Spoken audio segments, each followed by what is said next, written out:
van der Belle nos decía desde Robeco que, bueno, pues ahora mismo los inversores están, por supuesto, fijándose mucho en lo que está ocurriendo en ese conflicto en Israel, pero que hay una gran preocupación entre los inversores, que es sobre todo el hecho de que esta guerra pueda acabar con una subida de nuevo de los precios, una segunda ola inflacionaria, y que eso acabe haciendo que los bancos centrales tengan que seguir subiendo los tipos de interés. Por ejemplo, hablábamos del peligro de que esto pudiera convertirse en una recesión, y nos decía, cada vez que hay riesgo de recesión, lo que suele pasar es que el VIX, el índice del miedo, el índice de la volatilidad, repunta hasta los 30, aproximadamente 30 puntos, y ahora está en los 20, no llega. Así que de momento parece que los inversores no están pensando que estemos en una situación de recesión. También nos decía, todavía hay riesgo de que haya una escalada de la tensión en Oriente Medio y que la guerra salga más allá del territorio de Israel y Palestina. Y nos hablaba también del hecho de que pudiera haber una subida en los precios del petróleo, y nos decía que cree, en su opinión, que el mercado es racional a la hora de pensar que Biden va a tener éxito en el caso de que se consiga un alto al fuego en el conflicto de Israel. Bueno, pues Peter van der Belle, en este caso, desde Robeco, hablándonos de cómo afecta a los inversores también la guerra en Israel, los conflictos geopolíticos, y vamos a hablar precisamente en los próximos minutos de geopolítica. Tenemos con nosotros a Peter van der Belle, que es Strategist y member of the Robeco Sustainable Multi-Asset Team. Peter, good afternoon. Thank you so much for being in Negocios Televisión. Hi Marta, thank you for having me. Peter, the crisis in the Middle East has been escalating since the attacks launched on October 7th. This has led to tensions in the energy market, with the unknown factor of Iran too. What are the implications of the situation in the Middle East for investors? Well, first of all, this is a profound human tragedy that's unfolding in the Middle East right now. As investors and as a financial market participant, you have to look at how the risks are priced with regard to a potential economic slowdown on the back of a potential escalation of this conflict. So if you look at previous geopolitical events, for instance, the invasion of Iraq and Kuwait in 1990, or even further back in the 1970s, oil price spikes have led to recession historically. And I think that is, at this point in time, the greatest concern for investors, that a spike in the oil price could create a second inflation wave, and that could leave central banks raising rates even from this point in time. Wars, in any case, Peter, if they're not prolonged in time, they usually don't have an effect on the markets. Do you expect that the conflict could end being endemic in this case, in the case of the conflict between Israel and Hamas? Yeah, it's very hard to predict the outcome of geopolitical events, let alone this conflict between Israel and Palestine, which has already been ongoing for the past 50 years. And as a financial market participant, as an investor, it is not warranted to listen to proverbial armchair generals.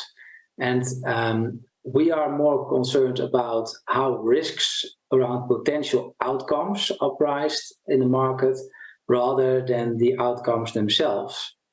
And so far, we have seen an underreaction to what is happening and what could happen in the Middle East so far. The tension we've been seeing in the VIX, that 4-point rise in the last month, could it be a sign that we're talking about a coming global recession? Well, a VIX around 20, and today it's below 20, is not a sign of an immediate global recession risk. So if you look back in the last 40 years, every time that recession risk was imminent, at least in the US, the VIX has always spiked to at least a 30 level, so not a 20 level.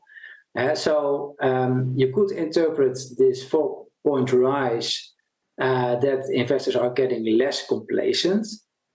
but they are not yet overly worried about an imminent global recession. Do you think that what we're seeing, the movement we're seeing in the market right now, it's because there's an insufficient reaction, or the calm that we're seeing now is justified? Are we close to a peak in financial market uncertainty in the Israel-Hamas war? Yeah, so the relative calm we are observing in the markets, if you look at gold prices, they have trended down over the last couple of days. If you look at oil, which is still below $90 per barrel, if you look at the VIX, as we just talked about, I think there is a sense of calm in the markets because there is quite a lot of faith in that US diplomacy will prevail ultimately.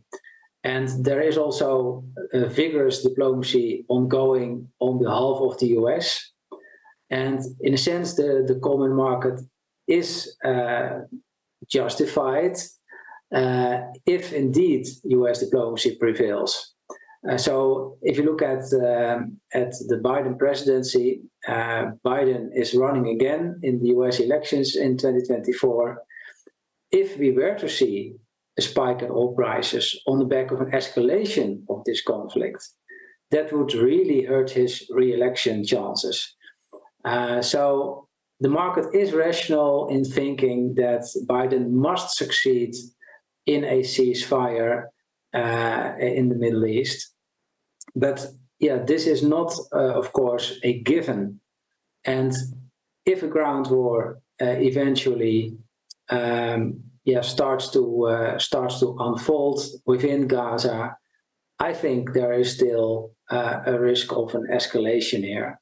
And in that sense, I think looking at the tail risks, there is still an insufficient reaction seen in the market so far. Mm-hmm. So I guess you're now saying that we've underestimated the risk of an escalation in the market.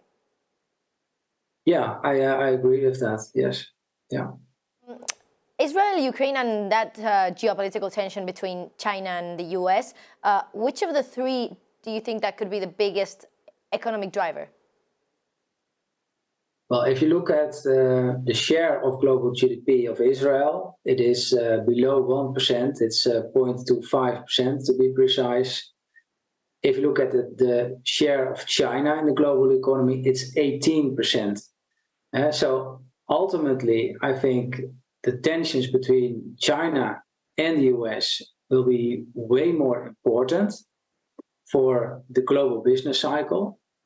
But nonetheless, the ongoing conflicts in Ukraine as well as in Israel can be seen as a kind of proxy conflicts, proxy wars, because you do see that China and the US have opposing views on how to end the conflicts in Ukraine and also in Israel. So in that sense, indirectly, the conflict in Israel could fuel tensions again between China and the United States. Peter van der Welle, strategist at Robeco Sustainable Multi-Asset Team, a member of the Robeco Sustainable Multi-Asset Team. Thank you so much for being in Negocios Televisión. It's been a pleasure to have you here, to interview you, and have a good afternoon. Thank you. Bueno, pues Peter